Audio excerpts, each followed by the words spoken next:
Assalamualaikum warahmatullahi wabarakatuh. Waalaikumsalam warahmatullahi wabarakatuh. Alhamdulillah, syukurillah, wassalatu wassalamu ala rasulillah, sayyidina habibina wa syafi'ina wa maulana Muhammadin sallallahu alaihi wasallam. Amma ba'd. Kalian yang semoga dirahmati, dicintai, disehatkan, dibahagiakan Allah Subhanahu wa taala.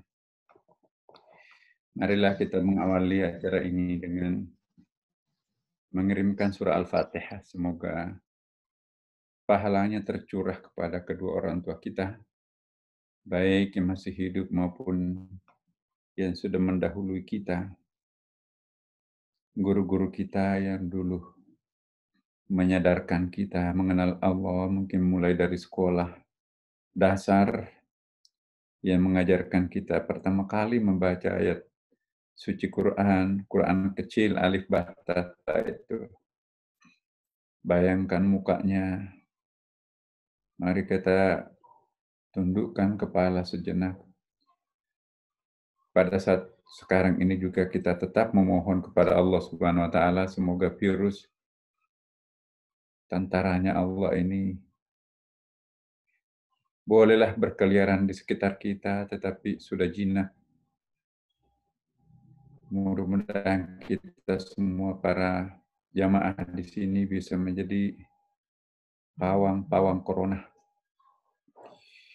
Ya, jangan membenci corona, tapi bersahabatlah dengan mereka. Insya Allah satu ekor pun tidak akan pernah menyakiti kita. Mari kita merubah menjadi vaksin, memproteksi diri kita untuk mengganggu kita. Sehingga kita akan jadi aman.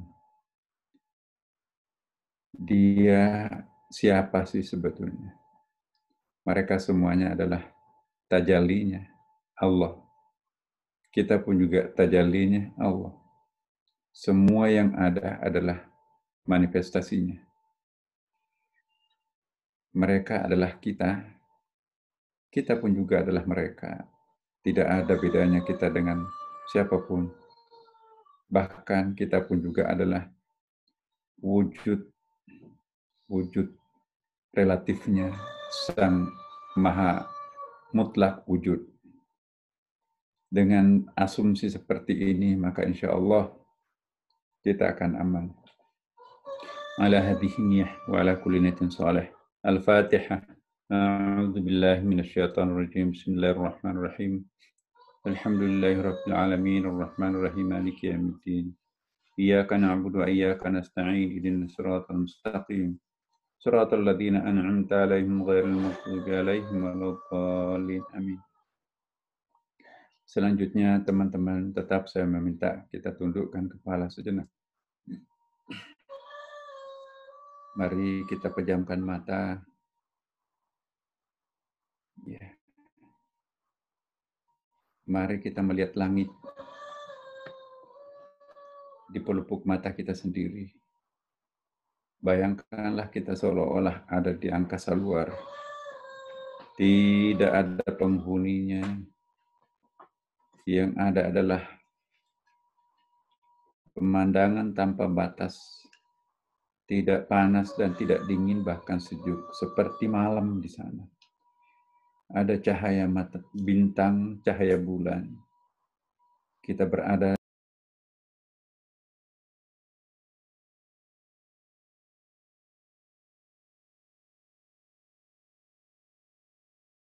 ada siapapun, termasuk tidak ada beban-beban pikiran kita semua. Kita berada di Sidratil Muntaha yang tidak ada siapapun dan apapun kecuali memang hanya Dialah yang ada di sana. Kita mendaki. Ya.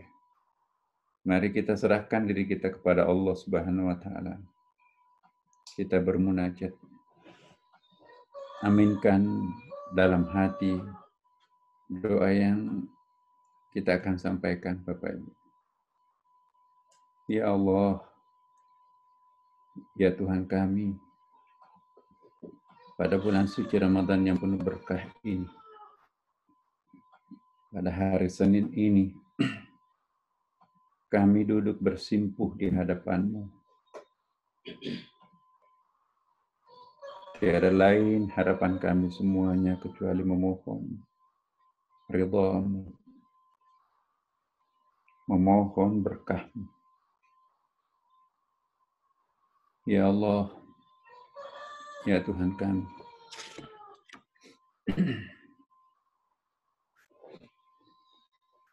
lihatlah hamba-Mu, compang-camping, mukanya bopeng-bopeng, akidahnya belang-belang, syariahnya compang-camping, tidak utuh. Penghambaan diri kami kepadamu sangat memalukan kami. Mengikuti sebagian, meninggalkan sebagian. Itu pun kami lakukan tanpa ada kehusyuan. Menduah, bahkan lebih dari dua. Di dalam benak kami banyak sekali beban. Sehingga Engkau tampil kadang-kadang nomor kesekian. Tuhanku, hamba-Mu bermohon kepadamu. Hendaklah Engkau jaga kami, sehingga kami tidak lagi menentang-Mu. Sungguh kami bingung dan ketakutan karena banyaknya dosa dan kemaksiatan, bersamaan dengan banyaknya anugerah-Mu dan kelebihan, kebaikan. Lidah kami telah keluh karena banyaknya dosanya. Hilang wibawa wajah kami. Maka dengan wajah yang mana hamba harus menemui-Mu? Setelah dosa-dosa membuat wajah kami muram, dengan lidah mana kami harus menyeru-Mu, meminta-Mu, memohon. Setelah maksiat membuat lidah kami bungkam, bagaimana mungkin hamba-Mu menyeru-Mu, padahal hamba-Mu pendosa? Bagaimana mungkin hamba-Mu tidak menyeru-Mu, padahal Engkau Maha Pemberi karunia? Bagaimana hamba-Mu bisa bergembira, padahal hamba-Mu pendosa? Bagaimana hamba bisa berduka, padahal Engkau Maha Pemberi karunia? Bagaimana hamba-Mu bisa menyeru Engkau, padahal hamba-Mu ini hina? Bagaimana hamba tidak menyeru-Mu Engkau? Bagaimana hamba bergembira, padahal hamba-Mu telah melawan-Mu? Bagaimana hamba-Mu bisa berduka, padahal hamba-Mu sudah mengenal-Mu? Hamba-Mu malu menyeru-Mu, padahal hamba selalu mengulang-ulang dosanya. Tapi bagaimana mungkin seorang hamba tidak menyeru Tuhannya? Kemana pelarian dan perlindungannya jika dia mengusirnya? Tuhan, kepada siapa hamba-Mu berlindung jika tidak Kau tegakkan hamba-Mu dari ketergelincirannya? Siapa yang akan mengasihani kami jika Engkau tidak akan mengasihani? Siapa yang akan menyambut kami jika Engkau menyambut kami? Kemana hamba-Mu akan berlari jika harapannya terhempas di sisi-Mu? Tuhan kami, inilah hamba-Mu. Hamba-Mu berada di antara cemas dan harap. Kecemasan kami kepadamu mematikan kami. Harapan kami kepadamu, itulah yang menghidupkan kami.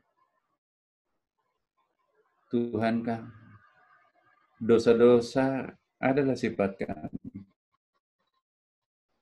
maaf adalah sifat-Mu. Tuhanku, ubahlah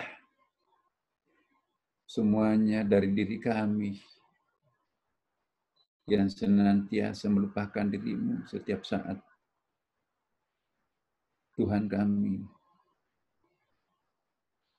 uban itu cahaya-Mu. Mana mungkin Engkau akan bakar cahaya-Mu dengan api-Mu.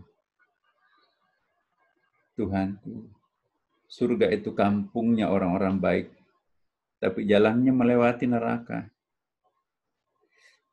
Alangkah beruntungnya sekiranya hamba-Mu tidak dapat surga. Tentu tidak dapat neraka. Hamba-Mu terkadang bingung, karena begitu Engkau memberikan begitu banyak terhadap kami, tapi begitu juga banyak dosa yang kami lakukan. Ya Allah, bagaimana hamba menyeru-Mu, mengharapkan surga dengan perbuatan yang buruk. Bagaimana hamba-Mu tidak menyeru-Mu dan tidak mengharapkan surga dengan perbuatan-Mu yang baik dan indah. Ya Allah, inilah hamba-Mu yang menyeru-Mu, walaupun bermaksiat kepadamu. Hatinya tidak pernah melupakan zikir-Mu, terutama pada bulan Ramadan ini, dengan cobaan yang ada di sekitar kami. Ya Allah, ya Tuhan kami, hamba-Mu lah yang mengharapkan-Mu, walaupun hamba bermaksiat kepadamu. Tidak putus harapan kami akan kasih-Mu. Ya Allah, bertambah, tapi bertambah banyak pula dosanya. Bertambah panjang musibah karena banyaknya dosa. Bertambah panjang pula harapan kami karena banyaknya ampunan. Wahai junjungan kami, ya Allah, dosa besar, tapi kami sadar ampunan-Mu jauh lebih besar daripada dosa-dosa kami. Tuhan, dengan ampunan-Mu yang besar, ampunilah dosa-dosa hamba-Mu yang besar ini. Karena tidak akan ada yang mengampuni dosa besar kecuali Tuhan yang Maha Besar.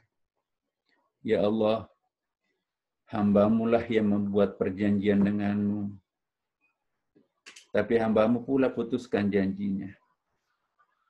Hamba-Mu lepaskan tekadnya ketika nafsu menguasainya. Sehingga di pagi hari hamba-Mu berbuat sia-sia, dan sore berbuat alfa. Engkau tuliskan apa yang Kau lakukan. Kau catat apa yang hamba-Mu lakukan. Tidak ada yang tidak tercatat pada siang dan malam kami.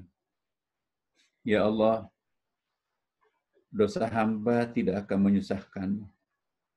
Dan ampunan-Mu pun kepada kami tidak akan mengurangi kebesaran-Mu. Berikanlah kepada kami ampunan yang tidak menyusahkan-Mu. Berikanlah anugerah yang tidak mengurangi kebesaran-Mu. Ya Allah, ya Tuhan kami, jika Engkau bakar hamba-Mu, tidak ada manfaatnya bagi-Mu. Jika Engkau ampuni hamba-Mu, tidak ada mudaratnya bagi-Mu. Lakukanlah kepada kami yang tidak menimbulkan mudarat bagi-Mu. Jangan melakukan pada kami apa yang tidak menggembirakan. Ya Allah, sekiranya maaf bukan sifat-Mu, tentu tidak ada seorang pun yang mengenal-Mu akan menentang-Mu.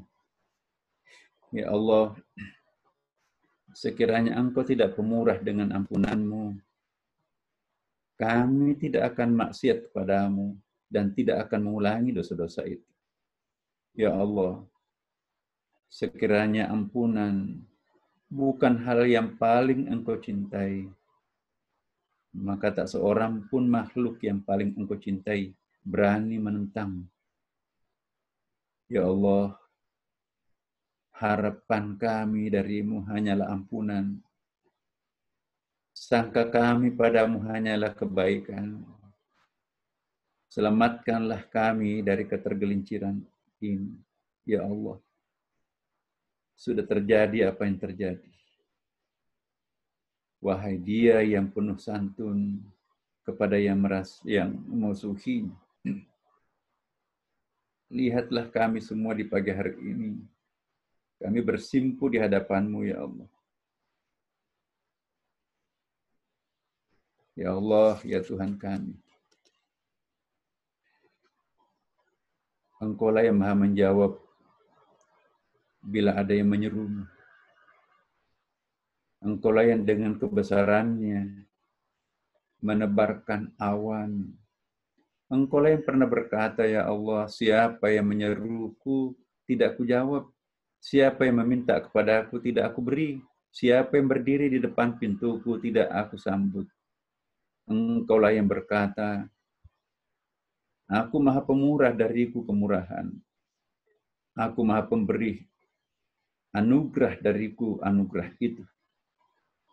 Di antara anugerahku kepada para pendosa, aku lindungi mereka di tempat tidur mereka, seakan-akan mereka tidak pernah berbuat maksiat kepadaku. Aku jaga mereka, seakan-akan mereka tidak pernah berdosa kepadaku. Ya Allah, siapakah sesungguhnya yang berbuat dosa? Siapakah pula yang mengampuni dosa? Hamba-Mu lah yang paling banyak melakukan dosa, dan Engkau lah yang paling banyak mengampuni dosa. Ya Allah, buruk benar apa yang hamba lakukan, karena banyaknya dosa dan kemaksiatan yang dilakukan. Tapi indah benar yang Kau lakukan dengan segala anugerah dan kebaikan. Ya Allah, Engkaulah yang menenggelamkan kami dalam karunia, anugerah dan pemberian.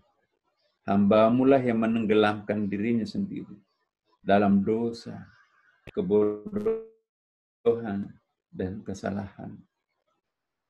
Engkau terkenal karena kebaikan, dan hamba-Mu terkenal karena kemaksiatan.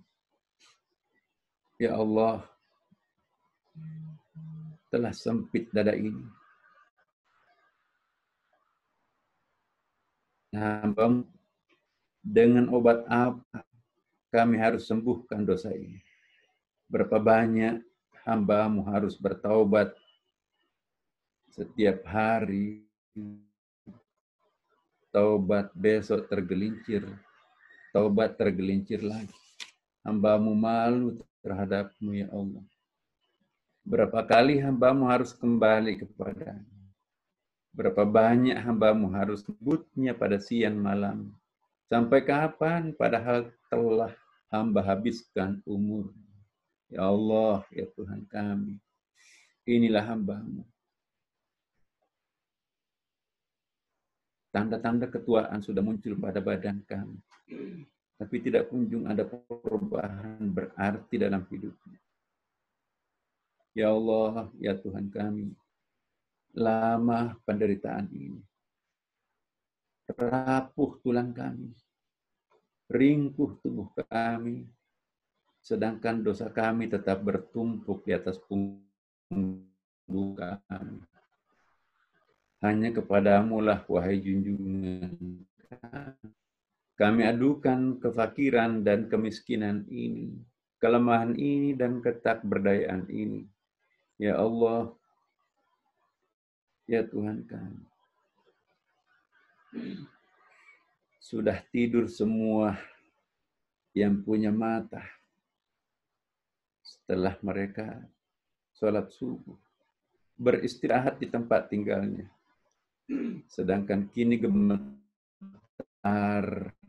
hati kami dan kedua belah bola mata kami menanti kasih Tuhan. Kami menyerahkan diri kami sepenuhnya kepadamu, ya Allah. Di pagi hari ini kami duduk tafakur bersama teman-teman kami semua. Bentar lagi kami akan tutup sebuah doa. Penuhi harapan kami, ya Allah. Kami mohon cepatlah jawab permohonan kami. Ya Allah, hamba-Mu menunggu dan menanti ampunan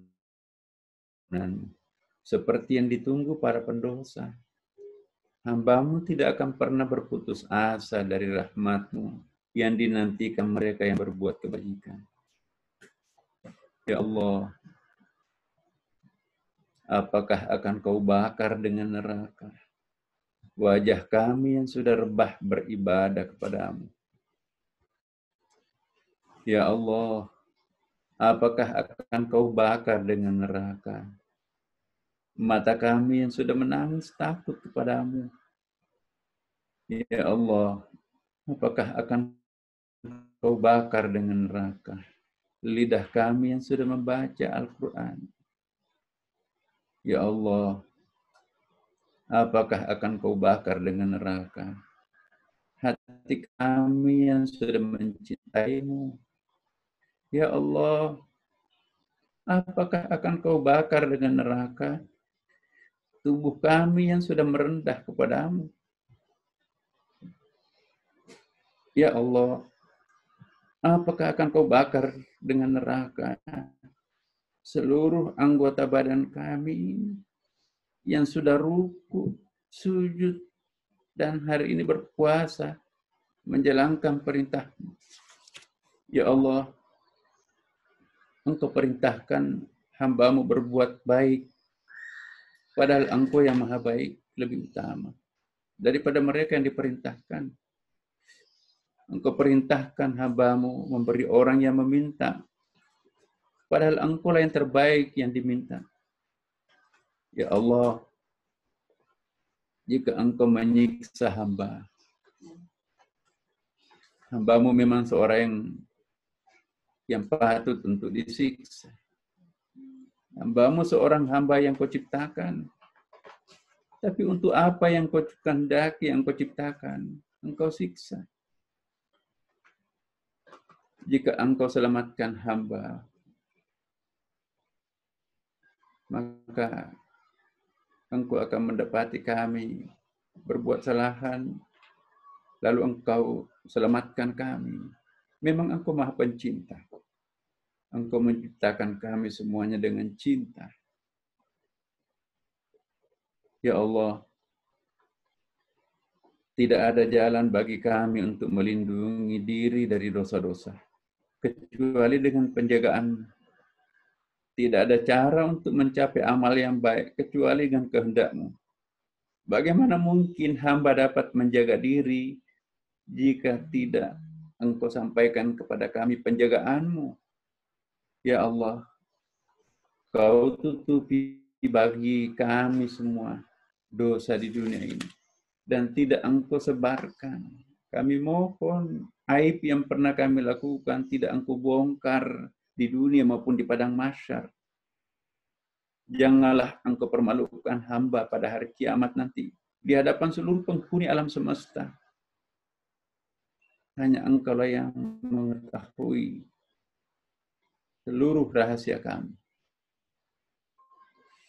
Ya Allah, kemurahan-Mu meluaskan harapan kami. Syukur-Mu menerima amal kami, maka bahagialah kami. Mohon bahagiakan kami dalam pertemuan kami pada pagi hari ini. Ya Allah, kami juga memohon bahagiakanlah kami dalam pertemuan dengan-Mu di penghujung ajal kami nanti. Ya Allah, jika iman menjadi saksi bagi kami dalam mengesahkan-Mu. Ya Allah, jika iman menjadi saksi bagi kami dalam menyembah-Mu, jika lidah kami berbicara untuk memuji-Mu, dan jika Al-Quran menunjukkan kepada kami akan keutamaan anugerah-Mu, bagaimana mungkin hilang harapan kami akan janji-Mu? Ya Allah,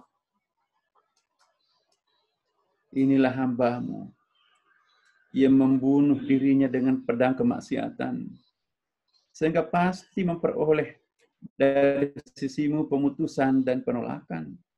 Selamatkanlah hamba. Selamatkanlah kami, ya Allah. Masihkah tersisa di hadirat-Mu wajah kebaikan? Ya Allah, Adam menentang-Mu, Engkau ampuni dia. Makhluk dari keturunannya pun juga menentang-Mu. Wahai dia yang memaafkan penentang dia, nenek moyang kami. Ampuni juga anak-anak cucunya, termasuk kami semua yang hadir duduk di depan monitor kami ini. Ya Allah, Engkau ciptakan surga buat orang-orang yang menaati-Mu. Engkau janjikan di dalamnya apa yang tidak tergetar dalam hati. Lalu Kau perhatikan amal kami. Engkau lihat amal kami lemah. Wahai junjungan kami. Kami hitung-hitung diri mampu. Hamba-Mu mensyukuri yang Kau anugerahkan kepada kami. Engkau ciptakan neraka bagi orang-orang yang maksiat kepadamu. Engkau janjikan di dalamnya belenggu nyala api dan siksa. Hamba-Mu, wahai junjungan kami, pujaan kami semuanya. Bebaskan masuk ke dalam neraka karena besar dosa. Banyaknya kesalahan, terdahulunya kemaksiatan. Tidak ada dosa yang terlalu besar bagimu, ya Allah, untuk Kau ampunkan. Tidak ada dosa yang terlalu besar bagimu untuk Engkau ampunkan, ya Allah. Dan bagi kami, bagi siapapun juga, yang dosanya lebih besar daripada diri kami. Karena kecilnya derajat kami di dalam kerajaan-Mu, dengan seluruh keyakinan, kepasrahan, dan harapan kami kepadamu. Kami mohon, ya Allah, seluruh jamaah kami pada pagi hari ini, curahkanlah rahmat-Mu kepadanya, bersama dengan keluarga mereka. Ya Allah, Engkau jadikan pada kami musuh yang memasuki hati kami, menempati bayangan dan pikiran kami. Kemana harus kami berlari jika tidak ada pertolongan-Mu? Iblis sudah terlanjur membangun istana dalam lubuk hati kami. Ya Allah, sungguh iblis itu jahat dan buruk. Banyak makarnya, berat permusuhannya, lama persengketaannya. Bagaimana mungkin hamba-Mu bisa selamat? Orang yang berada dalam satu kampung, sedangkan dia penipunya. Bagaimana seorang hamba seperti kami, yang memberikan kesempatan iblis membangun istana dalam hatinya, dalam pikirannya, dalam keinginannya. Hanya saja kami mendapati tipuan mereka itu lemah kepadamu. Ya Allah, Engkau pernah mengatakan di dalam Al-Quran, iblis akan mengepung kami dari depan, dari belakang, dari kanan, dan dari kiri. Ada dua area yang mereka tidak sebutkan, dari atas dan dari bawah. Izinkanlah kami pada pagi hari ini, ya Allah, menengadahkan kedua tangan kami, tidak lupus apa yang tidak terlihat oleh iblis. Sujud kami dalam sujud salat duha nanti atau tadi, semoga itu pun juga tidak terganggu oleh iblis. Jangan pernah Engkau membiarkan dua lubang bebas iblis ini juga ditutupi oleh iblis. Berikanlah kesempatan kepada kami untuk banyak bersujud di lubang bebas iblis. Berikan juga kesempatan kepada hamba-Mu untuk berdoa ke atas yang bebas iblis. Ya, kami serahkan diri ini sepenuhnya kepadamu. Terserah Engkau, ya Allah. Kami pasrah kepadamu. Jika Engkau akan menyiksa kami, memang hamba-Mu berdosa. Jika Engkau akan memaafkan hamba-Mu, memang Engkau Maha Penerima taubat. Satu, kami mohon, sekalipun Engkau memasukkan kami ke dalam neraka-Mu, izinkan kami berteriak memanggil nama-Mu, ya Allah. Aku akan perdengarkan suara-suara kami, Allahu Akbar, di tengah neraka. Aku tidak peduli di mana Engkau menempatkan hamba-Mu, entah di surga atau neraka. Aku akan memanggil terus nama-Mu, Allahu Akbar.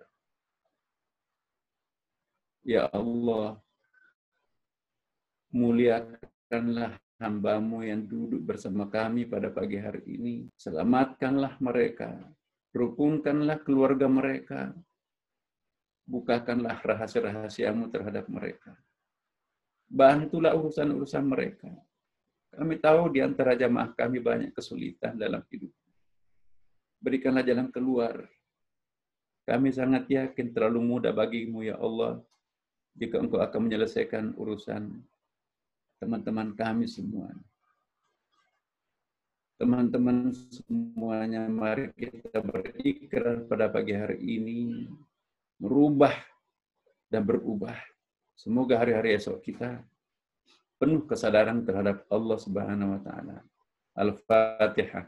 A'udzubillahi minasyaitonir rajim. Bismillahirrahmanirrahim. Alhamdulillahirabbil alamin, arrahmanirrahim, maliki yaumiddin. Iyyaka na'budu wa iyyaka nasta'in. Ihdinas siratal mustaqim. Siratal ladzina an'amta 'alaihim ghairil maghdubi 'alaihim waladdallin. Amin. Teman-teman sekalian, hari ini kita akan melanjutkan sebuah materi, nah khusus untuk kelas kita hari Senin ini. Kita akan mengganti, insya Allah mulai ini kita akan Quran. Kita akan membahas Al-Quran. Mudah-mudahan ayat demi ayat nanti yang kita akan terangkan bisa lebih menyentuh kedalaman selama ini baca. Tapi mohon izin Bapak Ibu, materi pengajian kita ini kita tidak akan membaca lebih banyak.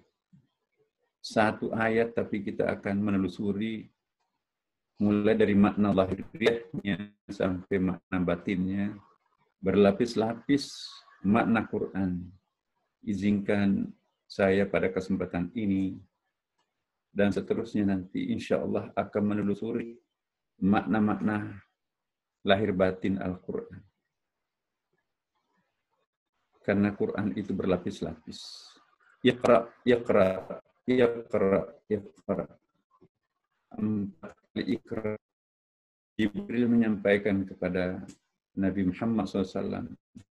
Iqra pertama dijawab Rasulullah, ma Nabi Qari. Iqra kedua, ma Nabi Qari. Baru Jibril merubah. Iqra bismi rabbik. Bacalah dengan menyebut nama Tuhan. Kemudian masih ada Iqra yang terakhir, Iqra wa rabbukal akram. Apa makna Iqra pertama, 2, 3, dan keempat, itu tentu ada maknanya.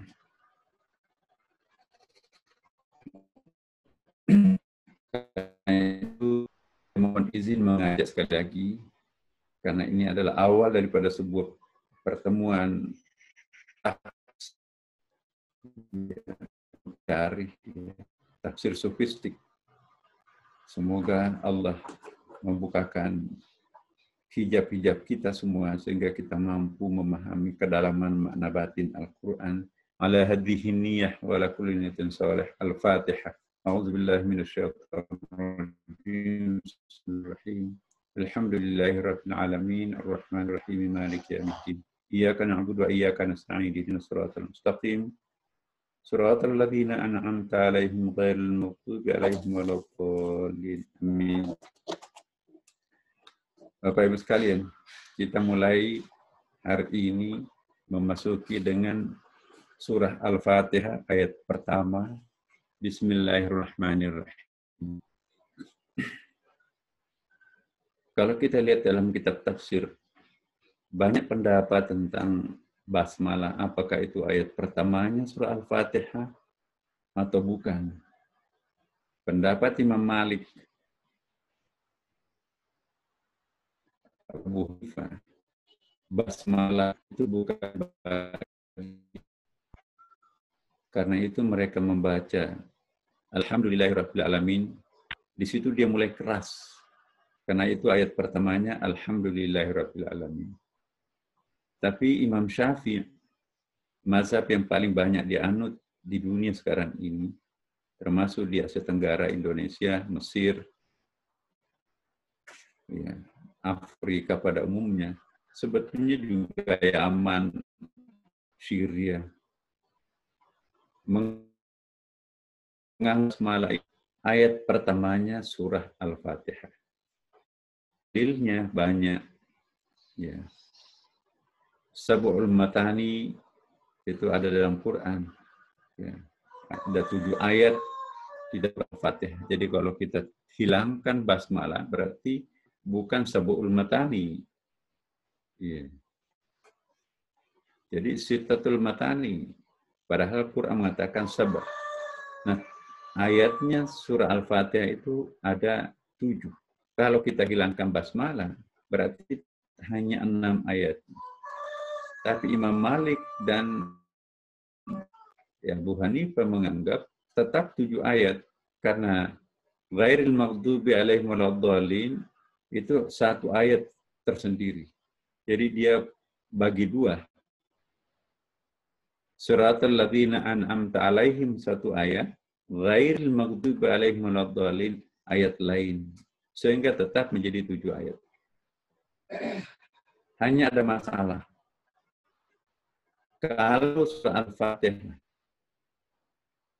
di dalamnya tidak masuk basmalah, maka basmalah itu akan kurang 113. Nah, kalau Pak ini berarti rusak susunan Al-Quran. Ya, pernah saya sampaikan di kelas itu kan. Mulai hati sangat asyar dalam surah Al-Mudaththir, surah 74 ayat 30 itu, di atasnya ada angka 19. Nah, kalau misalnya Bismillahirrahmanirrahim itu dicopot bukan menjadi ayat pertamanya surah Al-Fatihah, rusak total komposisi susunan Al-Quran. Maka itu Saudi Arabia cepat-cepat cetakannya itu merubah menjadi ayat pertama Al-Fatihah itu basmalah. Coba kita lihat Quran kita sekarang kan. Basmalah itu ayat satunya surah Al-Fatihah. Dulu enggak. Kenapa? Karena kata basmalah, Bismillahirrahmanirrahim itu terulang 114. Muncul pada awal Quran. Ada satu surah yang tidak pakai basmalah, yaitu surah At-Taubah.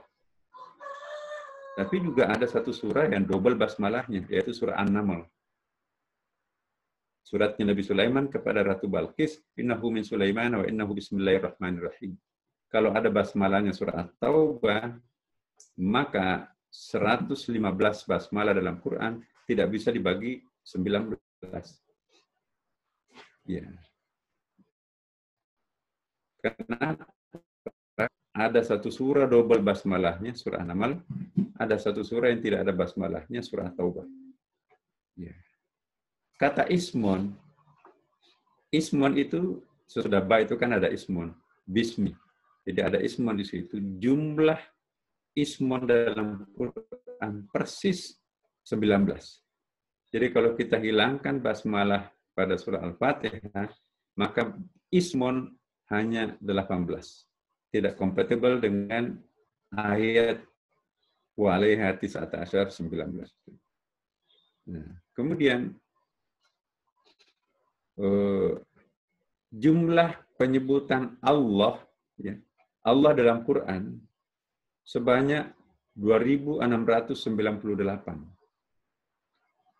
Ya, Kalau kita hitung berapa kali terulang kata-kata Allah dalam Quran, terulang 2.698 kali.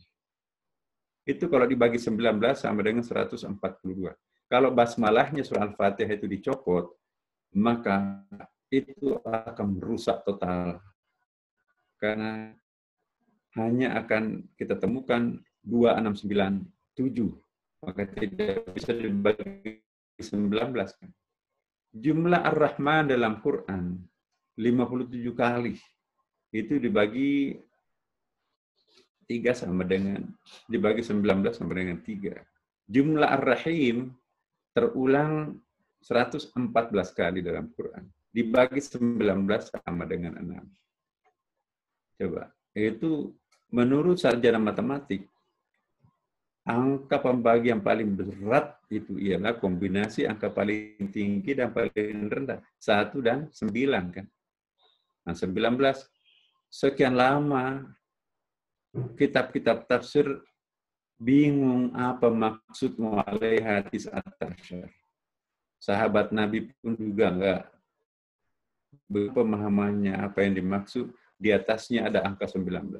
Nanti zaman komputer seperti sekarang ini baru berfungsi, oh iya ya. Angka 19 itu rumus untuk menguji validitas cetakan Quran. Kalau komposisi huruf, penggunaan huruf-hurufnya nanti dalam Quran bisa dibagi 19, maka itu Quran palsu.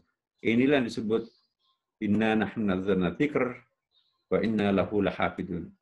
Kami turunkan Quran, kami pula juga yang akan mengawasinya, kata Allah.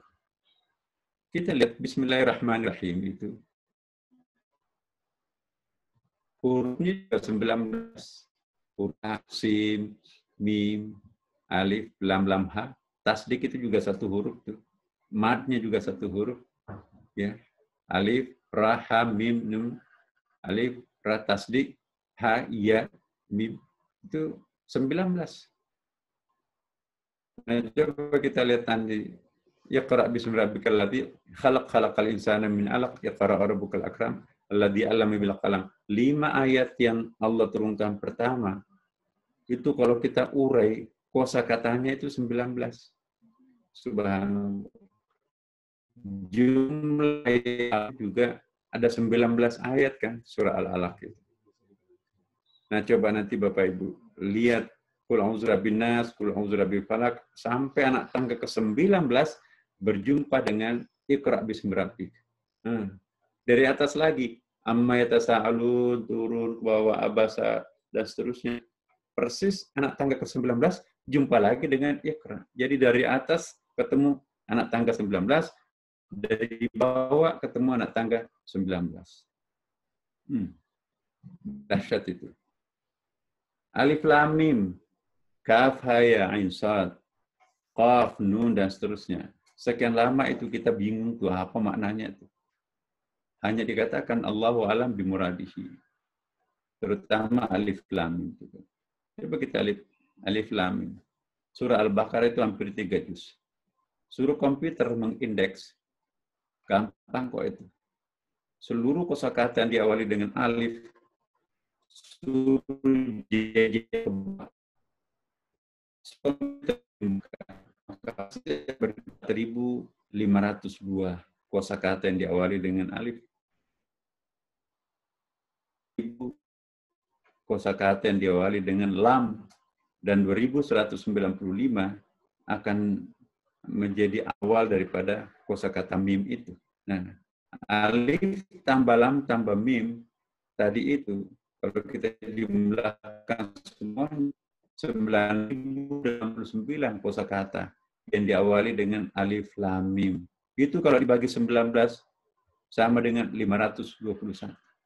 Jadi kalau huruf-huruf ini tidak bisa dibagi 19 pada surah Al-Baqarah, Quran palsu. Ya, subhanallah. Ini ada sebuah disertasi saya tunjukkan. Inilah yang menemukan angka ini. Profesor Dr. Rashad Khalifah, warga negara Amerika, tapi Alif Lam Mim di tempat lain kan ada tuh. Bukan cuma Alif Lam Mim di surah Al-Baqarah. Ada 10 lebih malah yang diawali dengan Alif Lam Mim. Dikumpulkan semua juga, dikombinasikan Alif Lam Mimnya itu sama, merinding kita dengar. Subhanallah. Maka itu kata Profesor Roger Berg, seorang sarjana linguistik Prancis, masih hidup di Prancis itu masih hidup. Saya ikut di kelasnya, udah tua. Mustahil Quran itu buatan manusia. Sekalipun sekarang ada lengkap dengan teknologi canggih, nggak bakalan bisa merumuskan ayat Quran seperti ini. Kita kaf, ha, ya, ain, shad. Coba, berapa huruf kaf, ha, ya, ain, shad? Suruh komputer hadirkan indeks semuanya kosakata yang mengawali dengan kaf, ha, ya, ain, dan shad itu. Pasti bisa dibagi 19. Semua ada di dalam 30 juz Quran itu bisa diurai huruf-hurufnya, ya. Nun, ya. Ada surah Al-Qalam itu kan diawali dengan nun. Jumlah huruf nun, kosakata yang diawali dengan nun 133 itu dibagi 19.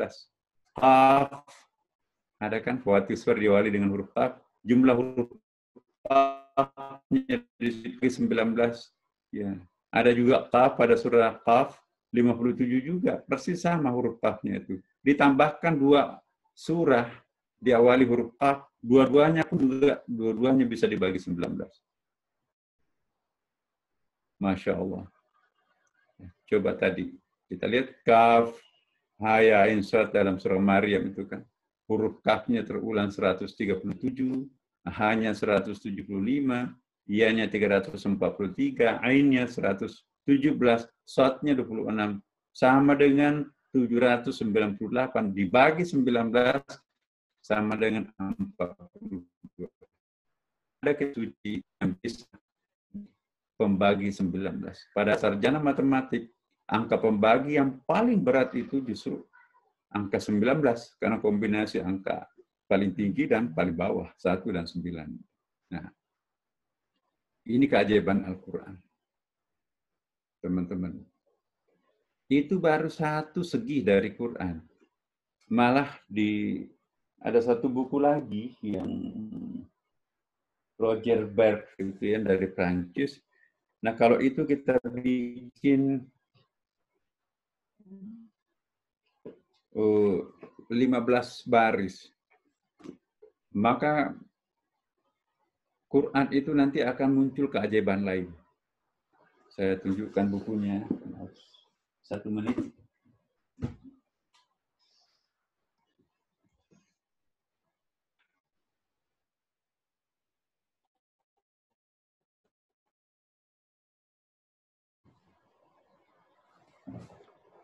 Ini Profesor jadi Jacques Berg, Relief de la Quran, ini bahasa Prancis ya. Ini juga sudah mu'alaf. Nah, ini bukunya sangat menarik ya, karena kalau Quran itu ditulis 15 baris per halaman,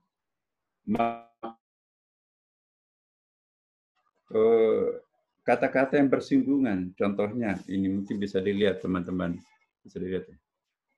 Itu tanda panah itu, ya, tanda panah. Kalau saya tutup, maka tanda panah itu bersinggungan satu sama lain, ya kan?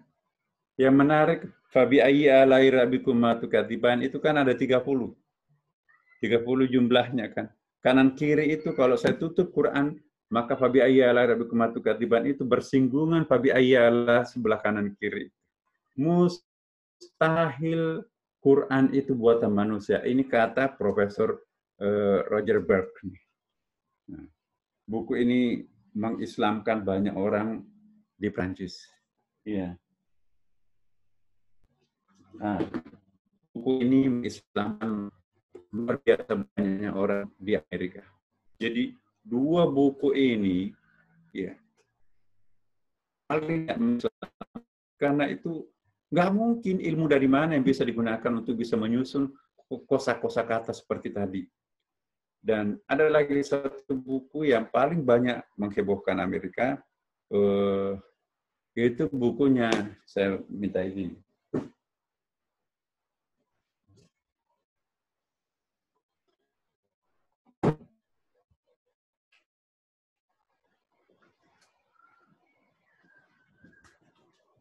Iya, teman-teman. Nah, inilah The Bible, The Quran, and the Science.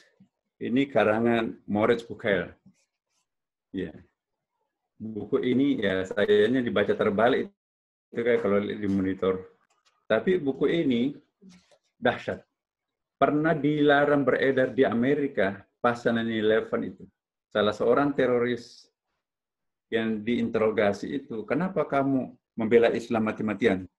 Karena satu-satunya Islam yang benar adalah hanya Islam, yang agama lain tidak benar.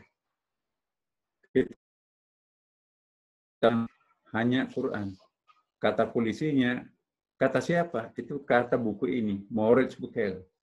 Jadi Moritz Bucaille itu menulis buku The Bible, The Quran, and Science. Ini sudah ada juga terjemahannya ke dalam bahasa dunia ini. Lebih dari 12 bahasa bukunya ini. Nah, ini pernah dilarang beredar di Amerika karena ini dianggap mendukung teroris. Apa kata seluruh pernyataan sains Quran tidak ada satupun bertentangan.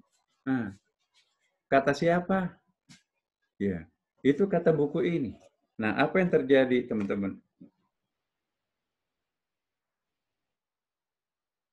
Bikin konsorsium biologi itu membuat konsorsium untuk mematahkan logika Profesor Moritz Bucaille yang sudah mu'alaf ini. Nah, jadi ahli dibikin dibentuk terbatas mematahkan teori yang dibangun Moritz Bucaille dalam buku ini. Sampai hari ini hasil konsorsium itu tidak ada hasilnya. Karena itu benar, semua apa yang dikatakan dalam Quran itu tidak ada yang bertentangan dengan laboratorium sains. Nah, jadi buku ini juga tadinya 3 tahun berturut-turut dilarang beredar di Amerika, setelah dibuka menjadi the bestseller. Buku itu kan makin dilarang itu makin banyak yang mencari kan. Nah, jadi buku inilah yang paling banyak membuat orang profesor-profesor Amerika, Eropa itu masuk Islam. Nah, saya juga ingin memperkenalkan sebuah buku, ya, penasehat spiritualnya Donald Trump, yaitu Gary Wills. Gary Wills inilah yang membisiki Donald Trump. Pokoknya imigran Islam itu kembalikan ke negerinya. Mengaco kita di sini ada terorisnya segala macam. Maka statementnya Moritz Bucaille, statementnya Donald Trump itu minta supaya udah jangan beri hati orang Islam. Tapi kegigihan umat Islam ini dahsyat. Itu kan kehebatannya dia. Akhirnya Gary Wills ini, apa sih sesungguhnya memotivasi umat Islam sedemikian hebatnya? Oh, Quran. Maka itu dia baca Quran. Dia baca Quran. Apa itu Quran? Tentu saja bahasa Inggrisnya. Setelah dia baca Quran, habis dari A sampai Z itu dibaca, dia berubah total.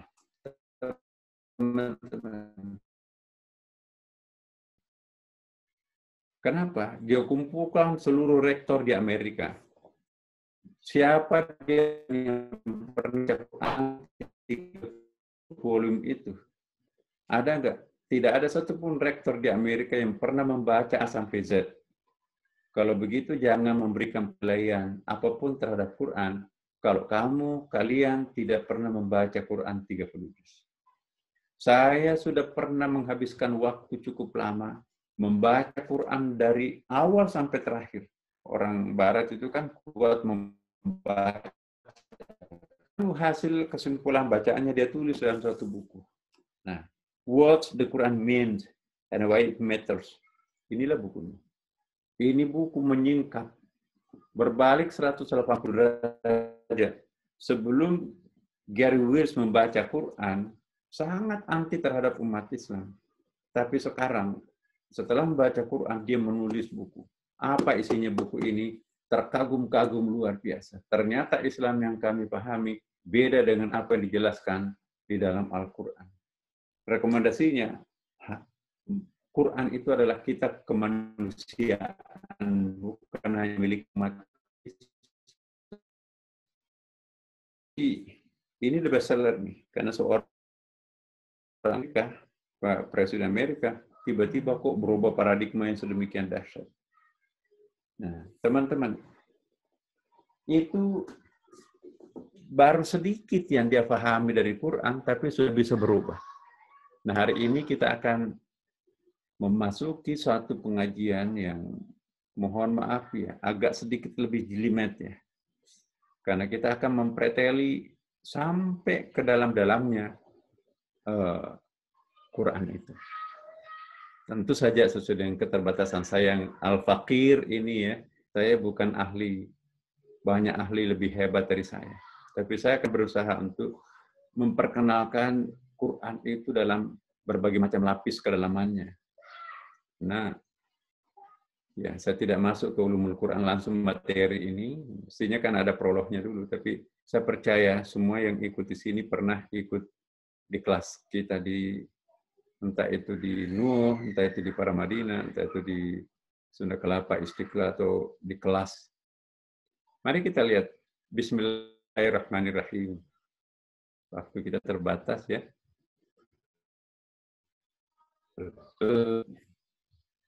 Huruf bah pada Bismillah ini banyak sekali kontroversi di sini. Apa maknanya huruf bah di situ? Ya. Itu ada dua. Pada apa arti huruf ba pada basmalah itu? Yaitu untuk memohon pertolongan, isti'anah namanya dalam bahasa Arab. Yaitu menyandarkan niat dan perbuatan hanya kepada Allah Subhanahu wa taala. Jadi bismillah hanya kepadamu ya Allah. Jadi apa ya, litabarruk apa namanya itu kalau orang Jawa bilang. Tabarruk ya gitu ya. Memohon pemberkahan. Jadi kalau kita akan memulai sesuatu, baca basmalah, karena huruf ba-nya di situ lil isti'anah, memohon perlindungan, memohon pertolongan Allah. Itu huruf ba. Bisa diartikan dengan pertolongan nama Allah. Ya kan? Jadi huruf ba di sini juga bisa berfungsi sebagai pengganti atau ya, atas nama Allah. Jadi Presiden berhalangan di Presnya, ya, in the name of President Republic of Indonesia, atas nama Presiden saya acara ini. Ya, jadi itu kan. Jadi huruf ba di sini berfungsi sebagai pengganti. Nah, kalau kita tekankan Bismillah sebagai isti'anah, maka kan nama Allah. Tapi kalau kita maknai sebagai istibdal, pengganti, maka kita terjemahkan atas nama Allah. Cak Nur, almarhum, ya. Cak Nur itu Pak Nurholis Majid, ya. Atas nama Allah yang Maha Pengasih, Maha Penyayang. Kenapa? Karena dia artikan Bismillah di situ istibdal. Ya. Kapasitasnya manusia di situ sebagai khalifah di muka bumi ini. Inni ja'ilun fil ardi khalifah. Kami angkat kalian manusia sebagai representatif aku di muka bumi. Maka itu apa yang kita lakukan? Apa yang kita lakukan? Atas nama Allah. Saya memotong sapi. Atas nama Allah, saya menebang pohon. Itu namanya. Maka itu jangan melakukan apapun sebelum membaca basmalah, karena kita itu memperatasnamakan Allah melakukan sesuatu. Kita ini mewakili Allah memimpin jagat raya, kira-kira seperti itu. Atas nama Allah saya makan, atas nama Allah saya menebang pohon, atas nama Allah saya bayar, atas nama apapun. Nah, jadi itu. Nah sekarang kuning. Kalau kita baca yang pertama tadi, kalau kita baca yang pertama, nah, isti'anah kita terjemahkan dengan nama Allah. Jadi kita minta perlindungan karena kita hamba. Hamba itu kan dhaif, hamba itu lemah. Karena kita lemah, kita mau perlindungan Allah. Maka itu kita bisa menghentikan bismillah dengan nama Allah, kita juga bisa terjemahkan dengan atas nama Allah. Kalau kita menerjemahkan bismillah dengan nama Allah, berarti kapasitas kita sebagai abid atau hamba. Tapi kalau kita terjemahkan atas nama Allah, maka kapasitas kita sebagai khalifah. Dua-duanya. Karena kita itu hidup dengan ini ja'ilun fil ardi khalifah, kita khalifah. Boleh kita membaca atas nama Allah, in the name of God. Bahasa Inggrisnya itu kan semuanya sama, itu in the name of God semua itu. Nah, tapi kalau kita sebagai abid, kita fungsikan basmalah itu sebagai isti'anah, ya, kita mohon perlindungan kepada Allah. Jadi dengan nama Allah, ya, nah, itu juga dengan nama Allah atau atas nama Allah. Jika menggunakan terjemahan pertama, yaitu dengan nama Allah, manusia menjadi hamba atau abid. Sedangkan terjemahan kedua, manusia menjadikan sebagai khalifah. Jadi itu ada alasannya semua. Teman-teman, inilah kedalaman kajian kita. Ya, kita pindah ke slide berikutnya. Oke. Mengapa penulisan huruf ba didempetkan dengan ismon? Dalam ilmu rasmi, apa itu ilmu rasmi? Dalam ilmu bahasa Arab itu ya teman-teman. Seharusnya huruf ba itu terpecah seperti pada penulisan huruf Bismillahirrahmanirrahim gitu ya. Jadi huruf ba dan sim itu mestinya ada alifnya naik ke atas tuh. Tidak nyambung antara ba dan sim. Karena itu kan ismon, ba itu, jadi hamzah wasalnya itu dihilangkan. Nah ini teologinya panjang di sini. Sebagian ulama mengatakan karena itu perintah langsung dari Nabi untuk menghilangkan hamzah wasal. Nabi pernah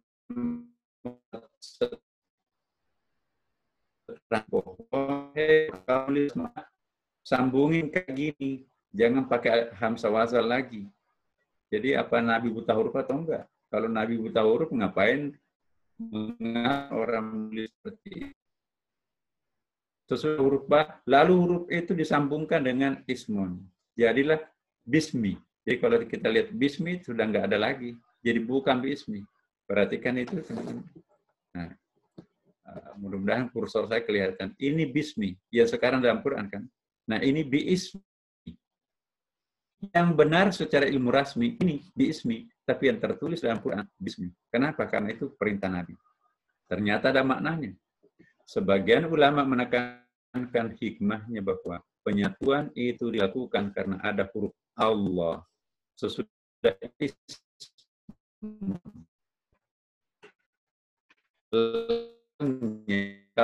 Asmaul Husna lain tetap ditulis terpisah seperti penulisan kata Iqra bismi rabbik. Coba lihat. Iqra bismi rabbik. Ini kelihatan nggak kursornya? Nah itu. Ini ada alifnya naik kan, teman-teman? Iqra. Kenapa? Karena di Rabbon. Kalau seandainya di sini Allah, maka alifnya ini dihilangkan. Nah. Coba kita lihat bismillah di belakang tadi.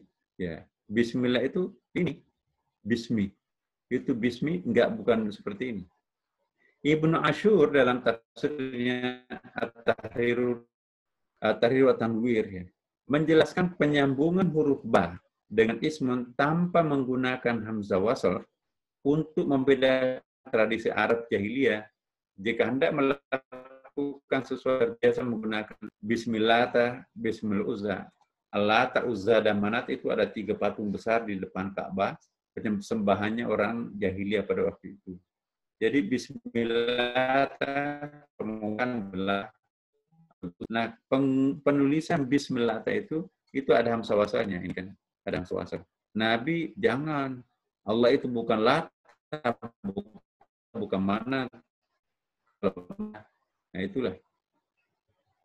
Kita lihat, mengapa Allah Subhanahu wa taala menyandarkan kepada nama ismonnya? Mengapa tidak langsung dikatakan Bismillahirrahmanirrahim? Ya kan, teman-teman? Kenapa pakai nama dengan nama Allah? Nama atau Allah? Kenapa pakai nama di situ? Kenapa bukan Bismillahirrahmanirrahim dengan Allah yang Maha Pengasih, Maha Penyayang? Kenapa harus ada nama? Dengan nama Allah. Apakah beda antara zat dengan nama? Kenapa harus perkaraan nama? Nah, ini juga penting. Pertanyaan ini juga diuraikan secara kebahasaan oleh Imam Fakhrul Razi dalam tafsir Al-Kabirnya, yang intinya sesungguhnya bisa dipahami atau sesuatu yang langsung. Jadi gini, nah ini dia. Menurut Fakhrul Razi, ya, ini tafsir kesukaan saya ini ada 11 jilid.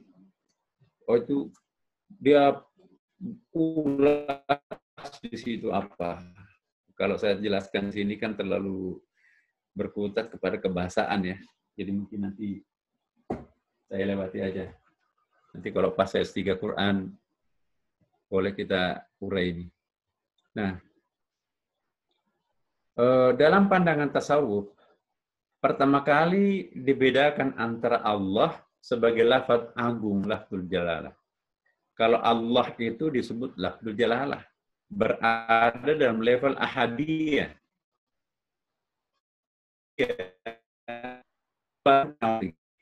Rabbon itu himpunan daripada nama-nama Asmaul Husna itu. Ada 99 Asmaul Husna. Keranjangnya itu Rabbon. Menyebutkan kata Rabbon, Asmaul Husna sudah masuk di dalamnya.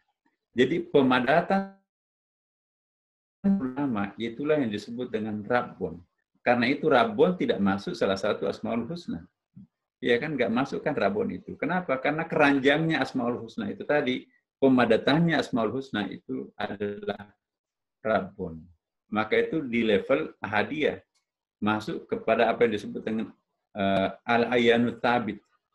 Ya, saya susah menjelaskan apa itu ayanut tabit ya. Tapi begini, ada ahadiyah, ada wahidiyah. Apa perbedaan ahadiyah dan wahidiyah? Ya, ahadiyah dan wahidiyah itu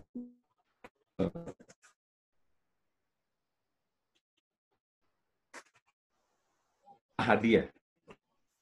Kosong, nggak ada tulisannya apapun. Ini disebut sirrul asrar, secret of the secret. Sedangkan ini ada tulisannya kan. Inilah yang disebut dengan wahidiyah.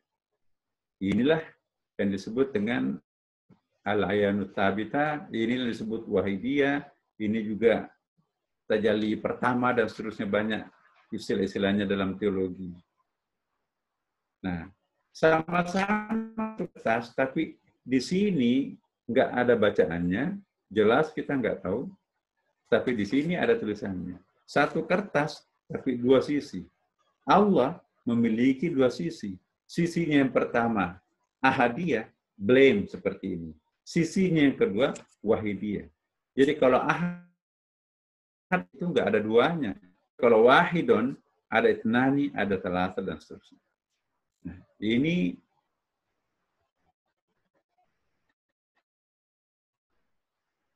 Kanzan Makhfiyan, aku tadinya itu adalah gudang yang tersembunyi, nggak ada siapapun yang tahu aku. Aku ingin tahu siapa diriku, dan aku juga ingin ada yang tahu diriku, maka aku menciptakan makhlukku, gitu ya maksudnya. Jadi Allah membukakan jendela untuk mengintip dirinya melalui Asmaul Husna. Jadi yang 99 itu siapa? Dia juga. memperkenalkan dirinya Ar-Rahman, Ar-Rahim sampai As-Sabur yang terakhir, dia juga 99 itu. Itu Asmaul Husna itu wahidiyahnya sama dengan Rabbun. Tapi kalau Allah itu lafzul jalalah, ini loh, ahadiyah, secret of the secret. Jadi perbedaan ahadiyah dan wahidiyah sesungguhnya hanya perbedaan level. Di level ahadiyah itu only di dalam kategori puncak rahasia sirrul asrar, the secret of the secret. Sedangkan asir, ya, ada sirrul asrar, ada di oneness, masih dia, tetapi sudah berada di level yang berentitas. Sebagaimana dia sendiri juga memperkenalkan nama dan sifat-sifatnya. Jadi entitasnya pun masih disebut entitas permanen, alayanu tabita, immutable entities. Ini salah nih. Entities itu ada E-nya kurang satu. Immutable. Jadi, mohon kalau bisa saya memberikan pemahaman. Karena terakhir ya, pertemuan kita ini, dalam kajian tasawuf itu dikemukakan ada 5 keberadaan. Menjelaskan hadiah ini nanti kita akan bahas pada saat pembahasan Allah, ya. Cuman untuk mengantarkan ini ada perbedaan antara alam dan hadarat. Kalau kita sebutkan alam, apa itu alam? Kullu ma siwallah. Semua yang bukan Allah itu alam. Dalam pendapat teologi, fikih, ya ilmu kalam, alam itu makhluk Allah. Sedangkan pendapat tasawuf itu, tafsir isyari itu, alam itu abal-abal disebut makhluk Allah, tapi dia bagian yang tak terpisahkan dengan Allah. Saya kira teman-teman yang aktif di kelas, terutama kelas malam itu, ya sudah jelas nih. Al-Hadratul Khamsah, apa itu namanya, hadarat, keberadaan yang 5 itu. Ada ahadiyah, ya, yaitu keberadaan al-haq, ada sirrul asrar, ada wahidiyah. Nah, kemudian juga nanti ada alam jabarut, ada alam malakut, ada alam syahada seperti kita. Kita itu alam syahada. Ya. Ada yang disebut mungkinul mawjud, ada wajibul mawjud. Ya. Nah, jadi saya kira saya susah memberikan penjelasan ini semua, karena ini perlu waktu yang sangat hening, tenang. Apa yang dimaksud dengan al-hadaratul khamsah, dan apa perbedaan antara hadaratul khamsah dan kata al-am itu sendiri, nanti kita akan berjumpa pada saat alhamdulillah rabbil alamin. Allah itu lafdzul jalalah, Ar-Rahman, Ar-Rahim itu kategori level wahidiyah. Allah itu lafaz maskulin, Ar-Rahman, Ar-Rahim itu feminine word, ya, lafaz feminin, kelembutan. Jadi maskulinitasnya Allah itu dibatasi oleh femininitasnya. Rabbun itu feminin, Ar-Rahman itu feminin, Ar-Rahim itu feminin. Tapi Allah itu maskulin. Meskipun Allah maskulin, tapi pembahasannya Ar-Rahman, Ar-Rahim.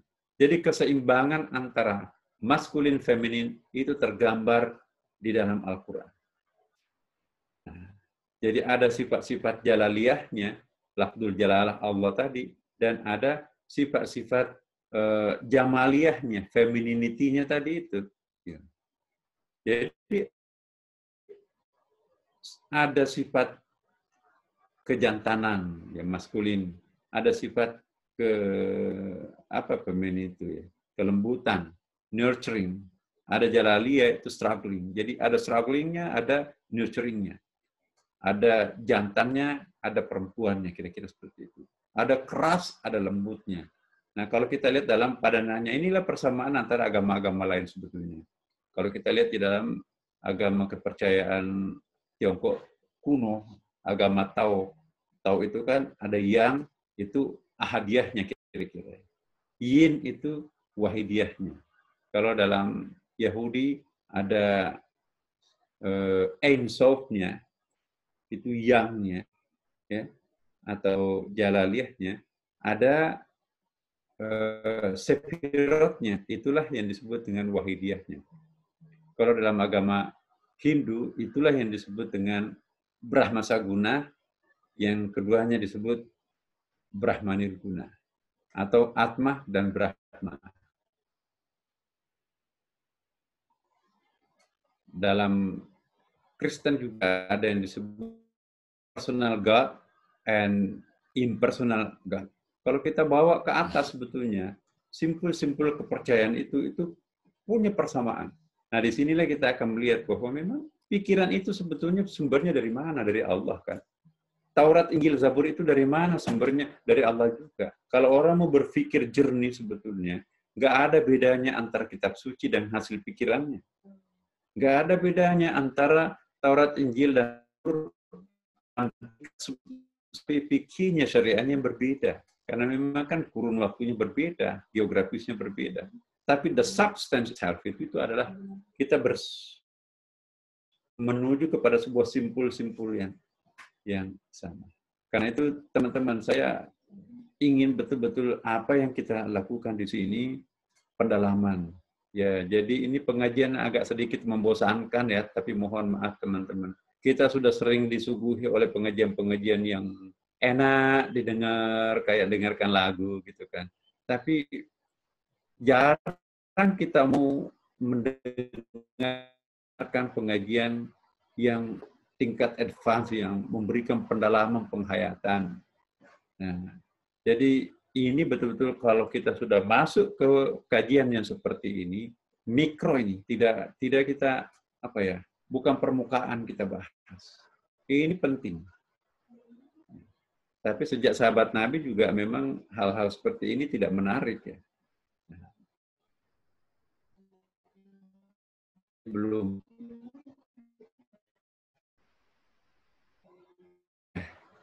Saya kira kesimpulannya ya teman-teman. Bismillahirrahmanirrahim. Ini baru kita membahas baru titik di bawah. Baru banyak ini huruf ba. Belum masuk kepada ismon.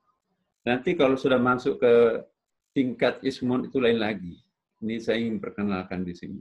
Tadi ini Al-Hadratul Khamsah, saya tidak jelas ini. Minggu depan bahas misteri titik di bawah ba. Ini loh. Inilah hakikat. Sebagai ilustrasi, ini ada sebuah riwayat ya. Seluruh rahasia kitab samawi itu tersimpul di dalam Al-Quran. Rahasia keseluruhan Al-Quran itu tersimpul di dalam surah Al-Fatihah, dan rahasia keseluruhan surah Al-Fatihah itu tersimpul di dalam basmalah, Bismillahirrahmanirrahim. Dan rahasia basmalah itu terletak pada sebuah titik di bawah huruf ba. Nah, apa arti titik di bawah ba ini? Ini yang kita akan bahas pada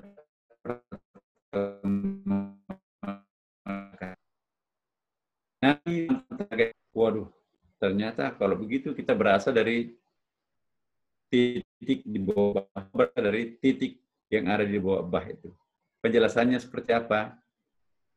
Mohon nanti kita akan datang dan saya akan nanti sinkroniskan dengan agama lain. Ya, baik teman-teman sekalian. Sampai di sini saya nggak tahu kalau tanya jawabnya bisa ada nggak ya. Ini kami ada kelas baru nanti. Tapi ini pengantar, bukan pengantar, materi langsung ya. Jadi tidak ada pengantarnya lagi. Saya mohon maaf ini pasti tidak menarik, tetapi nggak apa-apa. Kita memang di sini sudah berikrar untuk membaca Quran itu sampai ke tingkat kedalaman yang paling dasar sejauh kemampuan kita. Baik teman-teman, mohon maaf. Semoga kita berjumpa lagi pada pertemuan akan datang. Ada komentar, ada pertanyaan? Ya, ini tertutup nih. Buka semua dulu.